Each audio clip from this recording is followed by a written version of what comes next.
Breaking news చూస్తున్నాం. హైదరాబాద్ లో సంధ్య theatre తొక్కిసలాట కేసుకు సంబంధించి సోమవారం నాంపల్లి కోర్టులో విచారణ జరగనుంది. నిందితులు అందరూ విచారణకు హాజరు కావాలని కోర్టు ఆదేశాలు జారీ చేసింది. ఈ క్రమంలో అల్లు అర్జున్ నేరుగా హాజరవుతారా అనే సస్పెన్స్ కొనసాగుతుంది. కేసుకు సంబంధించి నిందితులందరూ కోర్టుకు హాజరు కావాలని న్యాయస్థానం ఇప్పటికే ఆదేశాలు జారీ చేసింది.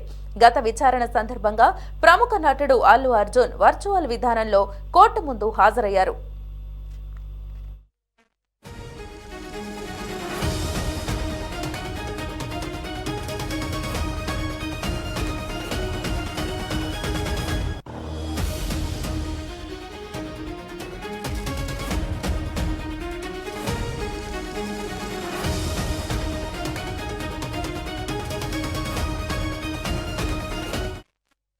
అయితే కేసులో ఉన్న ఇద్దరు నిందితులు కోర్టుకు హాజరు కాకపోవడంతో విచారణను నాంపల్లి కోర్టు ఇవాల్టికి వాయిదా వేసింది.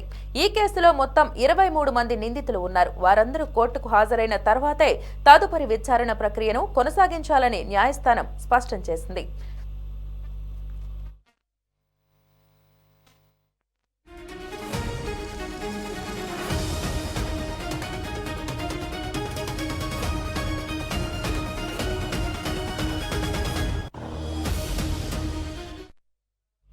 దీంతో నేటి విచారణకు ప్రాధాన్యత ఏర్పడింది. అల్లు అర్జున్ కూడా ఈ రోజు జరిగే విచారణకు ప్రత్యక్షంగా కాకుండా వర్చువల్ విధానంలోనే హాజరయ్యే అవకాశం ఉంది. అయితే దీనిపై అధికారిక సమాచారం వెలువడాల్సి ఉంది.